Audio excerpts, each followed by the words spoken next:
ഹരേ കൃഷ്ണ. എന്താണ് മരണം? എന്താണ് ജനനം? ചിന്തിച്ചിട്ടുണ്ടോ? നമ്മൾ ജനിക്കുന്നു, ഈ ഭൂമിയിൽ ജീവിക്കുന്നു,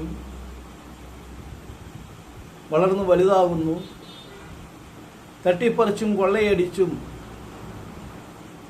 കൊന്നൊടുക്കിയും സമ്പത്തും അധികാരവും ഒക്കെ സമ്പാദിക്കുന്നു. ഒന്നും അനുഭവിക്കാൻ കഴിയാതെ മരിച്ചു പോകുന്നു.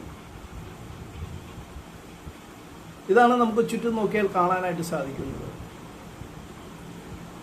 പലരുടെയും അവസ്ഥ ഇങ്ങനെയാണ്. എന്നാൽ എങ്ങോട്ടാണ് നമ്മൾ ഈ മരിച്ചു പോകുന്നത്? എവിടെ നിന്നാണ് നമ്മൾ ഈ ഭൂമിയിലേക്ക് കടന്നു വന്നത്? എന്താണ് ജനനം? എന്താണ് മരണം? അതിനെക്കുറിച്ച് ചിന്തിച്ചാൽ ഇത്തരത്തിലുള്ള അധാർമികമായ പ്രവൃത്തികൾ ചെയ്യാനായിട്ട് മനുഷ്യന് സാധിക്കുകയില്ല. ഭഗവാൻ ശ്രീകൃഷ്ണൻ ശ്രീമദ് ഭഗവത്ഗീതയിലൂടെ പറയുന്നു, അവ്യക്താദീനി ഭൂതാനി വ്യക്തമധ്യാനി ഭാരത അവ്യക്തനിധനാനി ഏവ തത്ര കാ പരിദേവന. അവ്യക്താദീനി ഭൂതാനി വ്യക്തമധ്യാനി ഭാരത.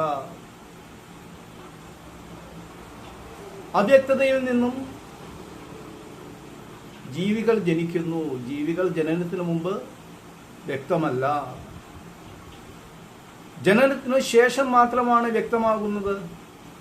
ഈ ഭൂമിയിൽ 10, 60, 10, 70, 10, 80 വർഷം ജീവിക്കുമ്പോൾ മാത്രമാണ് അതിന് വ്യക്തതയുള്ളത്.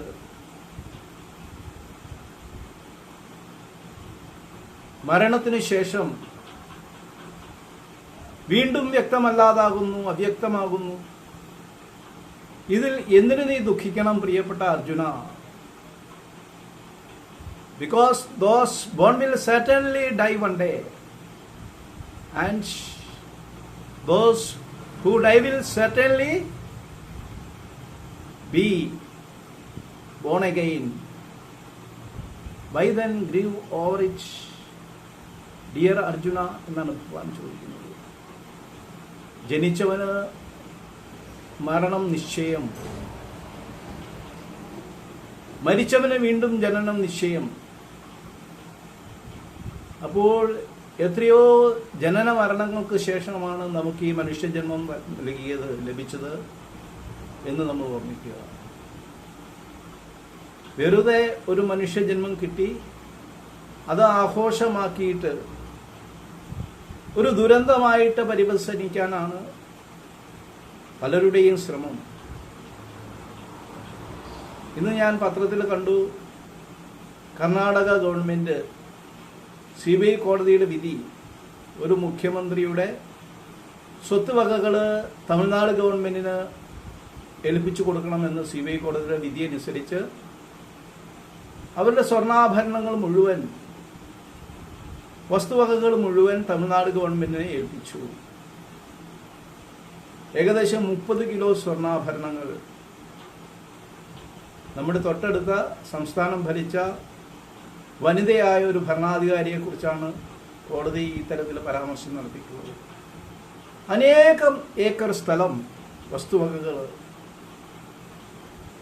എന്താണ് പ്രയോജനം? അവർ അത് നേടിയെടുത്തിട്ട് അവർ മരിച്ച അവസരത്തിൽ പത്രങ്ങൾ എഴുതി, അവരുടെ വീട് പരിശോധിച്ച അവസരത്തിൽ 10,000-ഓളം പുതിയ സാരികൾ ഉടുക്കാൻ കഴിയാതെ അവരുടെ ശേഖരത്തിലുണ്ടായിരുന്നു. ഏകദേശം 1000-ഓളം ചെരുപ്പുകൾ, ജോഡി ചെരുപ്പുകൾ അവരുടെ വീടിനുള്ളിൽ അവർക്ക് ഉപയോഗിക്കാൻ കഴിയാതെ ഇരിക്കുന്നുണ്ടായിരുന്നു. അപ്പോൾ നമ്മൾ സമ്പാദിക്കുന്നത് അഴിമതി നടത്തിയും തട്ടിപ്പറിച്ചും കൊന്നൊടുക്കിയും പിടിച്ചുപറിച്ചും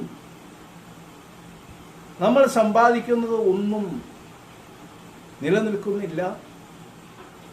അതൊക്കെ ഉപേക്ഷിച്ച് നമുക്ക് പോകേണ്ടി വരും ഈ ഭൂമിയിൽ നിന്ന് എന്ന് തന്നെയാണ്. അങ്ങനെ പോകുമ്പോൾ അതെങ്ങോട്ടാണ് പോകുന്നത്?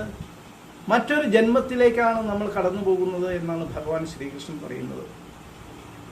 അപ്പോൾ ഏറ്റവും ശ്രേഷ്ഠമായ ജീവിതം നമുക്ക് ലഭിക്കണമെങ്കിൽ ഭഗവാൻ പറയുന്നു,